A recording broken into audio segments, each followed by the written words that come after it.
Hello friends, welcome to cooking language. இன்னைக்கு cooking லாங்குவேஜில் நம்ம பார்க்க போகிறது ஈஸியான தேங்காய் சட்னி. வீடியோக்குள்ளே போகிறதுக்கு முன்னாடி சப்ஸ்கிரைப் பண்ணாதவங்க சப்ஸ்கிரைப் பண்ணுங்கள், லைக் பண்ணுங்கள், பெல் பட்டனை ப்ரெஸ் பண்ணுங்கள்.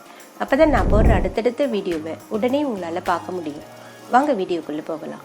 இப்போ சட்னிக்கு தேவையான பொருட்கள் என்னென்னு நம்ம பார்த்துடலாம். அரைமடி தேங்காவை எடுத்து நான் திருகி வச்சுருக்கேன். தேங்காவை ஃப்ரெஷ்ஷாக நம்ம திருகி சட்னி பண்ணும்போது சட்னி டேஸ்ட்டாக இருக்கும். நம்ம திருகி ஃப்ரிட்ஜில் வச்சுருந்த தேங்காவை எடுத்து நம்ம சட்னி பண்ணும்போது சட்னி அவ்வளோ டேஸ்ட் இருக்காது. ஏன்னா நம்ம ஃப்ரிட்ஜில் வைக்கும்போது தேங்காவில் இருக்க எண்ணெயெல்லாம் வெளியில் வந்திருக்கும். அதனால் சட்னி அவ்வளோ டேஸ்ட் இருக்காது. கூடவே ஒரு ஸ்பூன் உடைச்ச கடலை, ஒரு துண்டு இஞ்சி, காரத்துக்கேற்ப பச்சை மிளகாய்.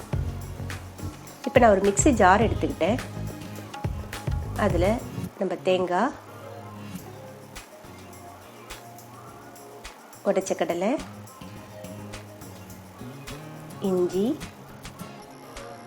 பச்சை மிளகாய், கூடவே இந்த சட்னிக்கு தேவையான அளவு உப்பு, கொஞ்சம் தண்ணி. இப்போ இது எல்லாத்தையும் நல்லா நம்ம அரைச்சி எடுத்துகிட்டு வந்துடலாம். சட்னியை மைய அரைக்காமல் கொஞ்சம் கொரகொரப்பாகவே நம்ம அரைச்சிக்கலாம். சட்னி மைய இருந்ததுனாக்கா அது அவ்வளோ டேஸ்ட்டாக இருக்காது. அதனால் கொரகொரப்பாக நம்ம அரைச்சிக்கலாம். நான் இப்போ சட்னி அரைச்சி எடுத்துகிட்டு வந்துட்டேன். இந்த அளவுக்கு இருந்ததுன்னா நம்மளுக்கு சட்னி போதும். இப்போ சட்னி அரைக்கும் பொழுது நம்மளுடைய மிக்சியை ஹை ஸ்பீடில் வச்சு அரைக்க வேணாம். ஏன்னா மிக்சியை ஹை ஸ்பீடில் வைக்கும் பொழுது நம்மளுக்கு ஜார் சூடாகும். ஜார் சூடாச்சுனாக்கா சட்னியுடைய டேஸ்ட்டே மாறிடும். அதனால் நம்ம லோ ஸ்பீட்லேயே நம்ம இந்த சட்னியை அரைச்சி எடுத்துக்கலாம். இப்போ இந்த சட்னியை நான் ஒரு பவுலுக்கு மாற்றிக்கிறேன்.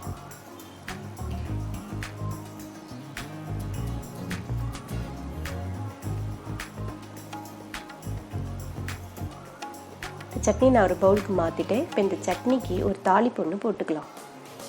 இப்போ நான் ஒரு சின்னதாக ஒரு கடாய் வச்சுட்டேன். அதில் ஒரு ஸ்பூன் தேங்காய் எண்ணெயை விட்டுக்கிறேன். உங்களுக்கு தேங்காய் எண்ணெயுடைய ஸ்மெல் பிடிக்கலனாக்கா உங்ககிட்ட என்ன ஆயில் இருக்கோ நீங்கள் அந்த ஆயில் விட்டுக்கலாம். இப்போ எண்ணெய் காஞ்சதும் ஒரு ஸ்பூன் கடுகு, ஒரு ஸ்பூன் உளுத்தம்பருப்பு, ஒரு காஞ்ச மிளகாவை ரெண்டாக கிள்ளி போட்டுக்கலாம். கூடவே கொஞ்சம் கறிவேப்பிலையும் சேர்த்துக்கலாம். இப்போ இது எல்லாம் நல்லா பொரிஞ்சு வந்துடுச்சு. இப்போது நம்ம போட்டிருந்தோம் இல்லையா தாளிப்பு, அது சட்னியில் சேர்த்துக்கலாம்.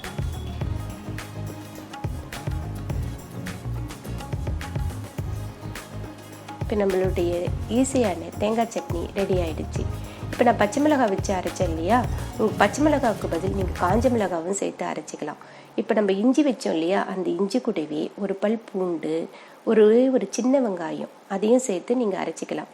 தேவைப்பட்டால் கொஞ்சம் புளி கூட இதில் சேர்த்து நீங்கள் அரைச்சிக்கலாம். இந்த வீடியோ உங்களுக்கு பிடிச்சிருந்ததுன்னா லைக் பண்ணுங்கள், ஷேர் பண்ணுங்கள், சப்ஸ்கிரைப் பண்ணுங்கள். உங்களுடைய கமெண்ட்ஸை எனக்கு கமெண்ட் செக்ஷனில் சொல்லுங்கள்.